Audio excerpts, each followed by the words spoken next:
everything was once only imagined. Now tonight, find out exactly what you, not what they think you ought to want, what you want. Ask no one's permission. You don't need any man's permission. You don't need your own decision. What do I want? Now, what would it be like if it were true? What would I feel like were it true?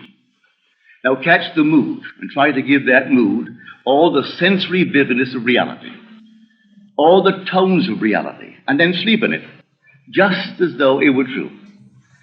And then await the inevitable. The inevitable is you're going to resurrect it and objectify it on the screen of space. And then the world will call it real. And they may not believe you. It doesn't really matter. If you tell them it came to pass because you simply imagined it. Now, they'll point to the series of events that led up to it. And they will give credit to the bridge of incident across which you walked towards the fulfillment of that state. And they'll point out some physical thing that was the cause. No, the cause is invisible, or the cause is God. And God is invisible to mortal eye. Who knows what you're imagining? No one knows. But you can sit down and imagine, and no one can stop you from doing it. But can you give reality to the imagined state? If you do, yes, a bridge of incident will appear in your world. And you'll walk across some series of events leading up to the fulfillment of the imaginal state. But don't give causation to any physical step that you took towards the fulfillment of it. You imagined yourself having a marvelous business. And then comes the day a building is for sale, and you haven't a nickel towards it. And not a total stranger, but a man comes in and asks you quite in a friendly manner, are you going to buy it? And knowing you don't have a penny, you say to him, as you would a friend to a friend, with what? And then he said, well, I have money. It's only in the bank drawing nothing. You say, well, I have no collateral. But he said, I watch you. You're an honest person. Your family, they're honest. I think they are. Would you like me to buy it for you? Get my lawyer to bid for it. If they knew that I'm bidding, that I have money, they'll bid me up. And so I get it at the very lowest price by getting a lawyer who represents more than one client, and they do not know who he represents, and he'll bid for it. Are you willing to take it regardless of the price? And you say, yes, I'll take it. But I have no collateral. All I need is your signature, that you will simply pay 6% on whatever the price is, and then reduce that principal over a period of 10 years. Agreed? Yes. But then sign this, and we'll see if we can buy it. That day, you owned the building. And you didn't have one nickel when you owned the building that day. You only had your signature on a piece of paper. At the end of 10 years, you repaid the man his principal. You reduce it every year, paying him 6% on the remaining principal, and reduce the entire thing at the end of 10 years.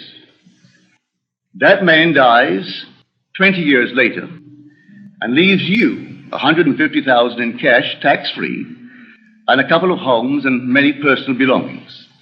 In the meanwhile, you continue in that business, and it multiplies and multiplies. And that year was 1922, 1924. This is now 1968. That building, I'm speaking factually, that building in 1924 is now gone. He paid only $50,000 for it. It was repaid and repaid.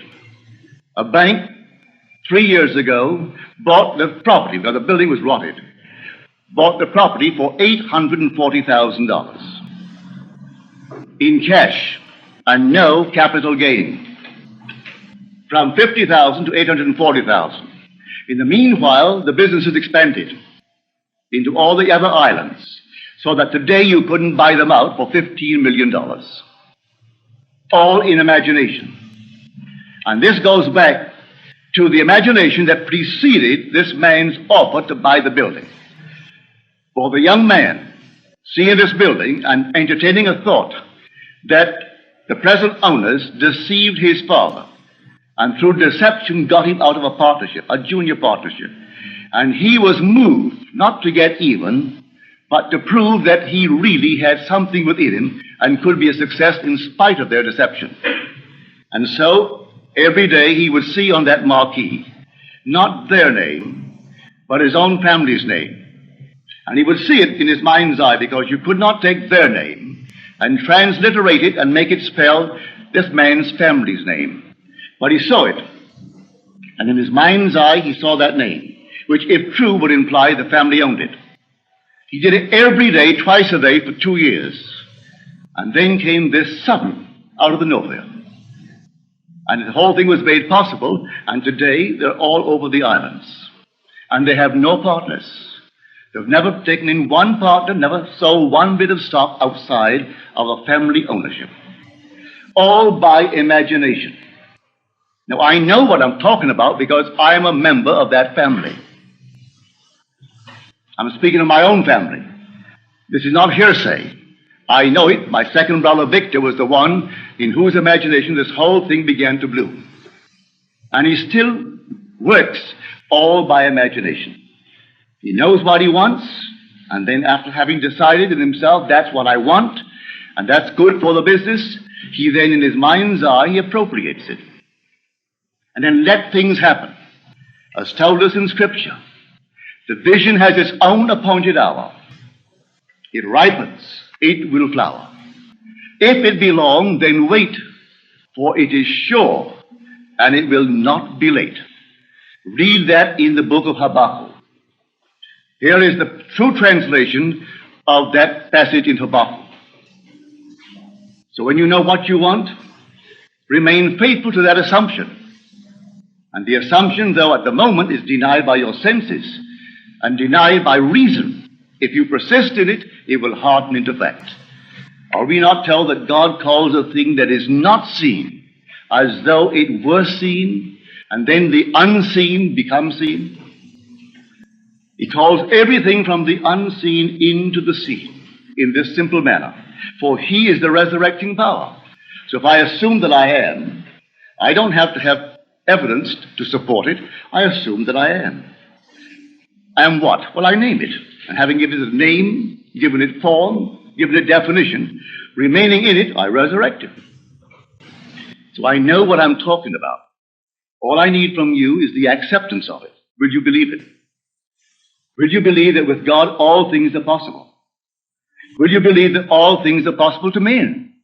Well, you can prove it in the not distant future. But you are the operant power. It will not work itself.